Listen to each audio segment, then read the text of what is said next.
the gift of hospitality, and the gift of faith, and the gift of discernment.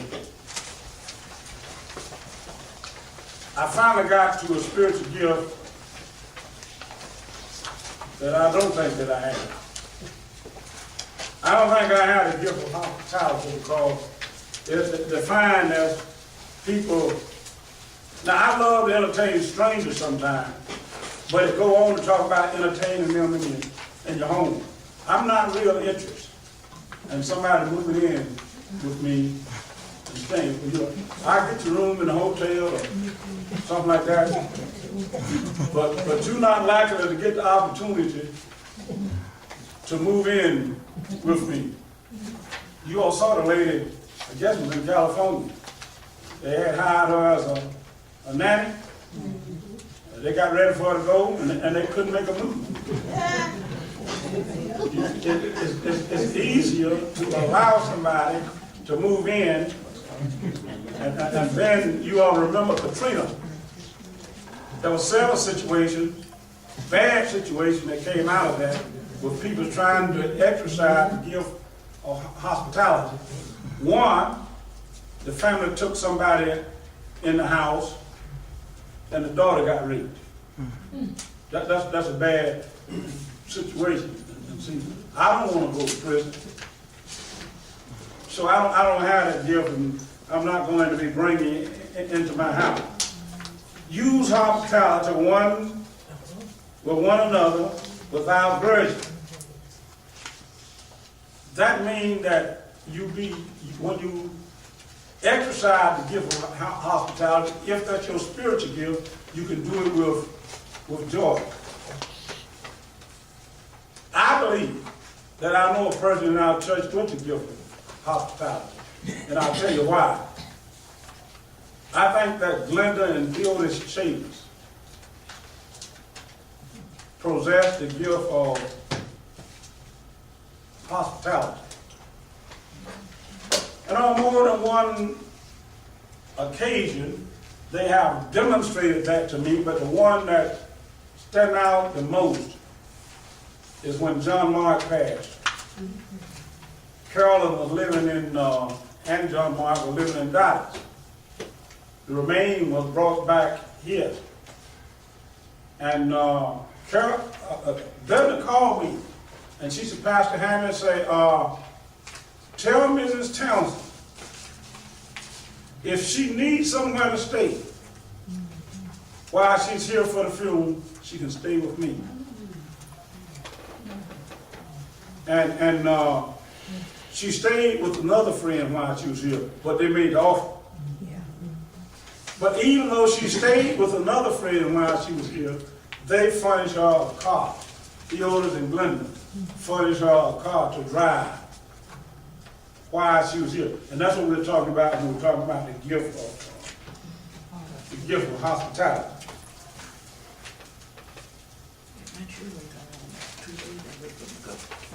The gift of faith.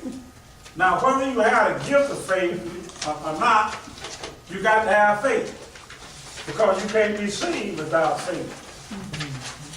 But saving faith is not the spiritual gift of faith. People with faith can look through tough times and see success and see progress and see that they're going to come out all right. People with the gift of faith, when we built this building here, 1995, I pretty much had given up on it and wanted to cut back and probably just do an education building. And Ed and Ben and Johnny White said, Pastor, if we don't build a family life center now, we ain't gonna never build one. If we don't do it now, it's now or never. And I said, well, I don't know where we can come up with the finance tonight. And they said to me, well, you can go down there and ask it, and then you'll know. I would have thrown in the towels on them, but there were men of faith around me that say, let's move forward. The Bible clearly teaches that faith is required by every person to become a Christian. Because of this truth, some find it surprising that faith is also a spiritual gift. To understand this gift, we need to look among the spiritual gift in 1 Corinthians 12:9, where Paul says, to another faith by the same Spirit.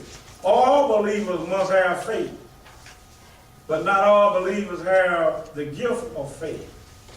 To understand this gift, one must know what biblical faith really is, although faith is not defined in the Bible. Now, Hebrews 11:1 does describe faith, but does not define faith.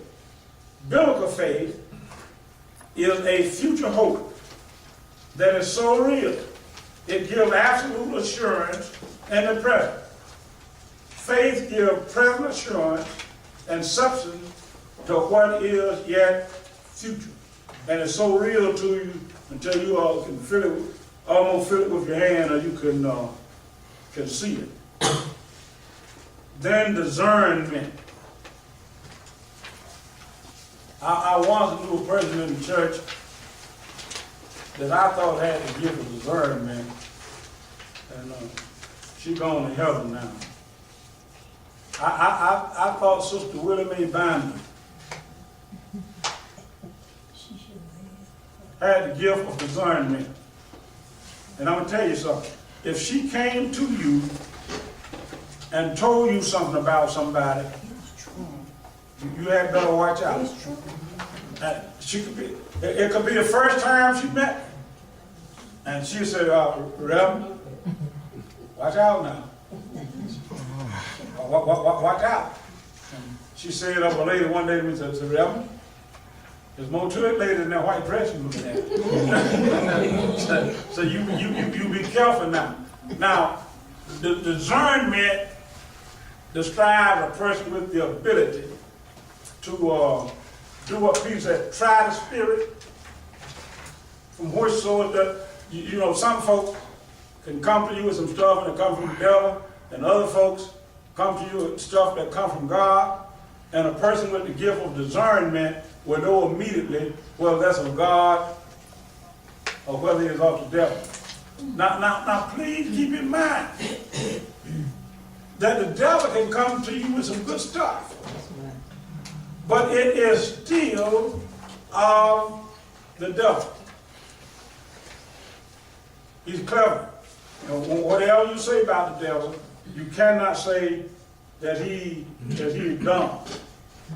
In our world, there is a continuous battle raging between God and his forces and the devil and his cronies.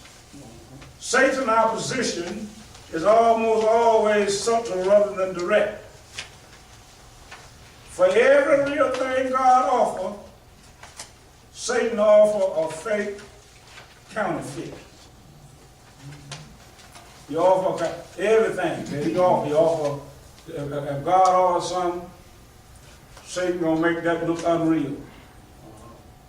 And one thing about Christianity, the difference between that and the counterfeit stuff, is that at least it gives a sense that they know that we're real.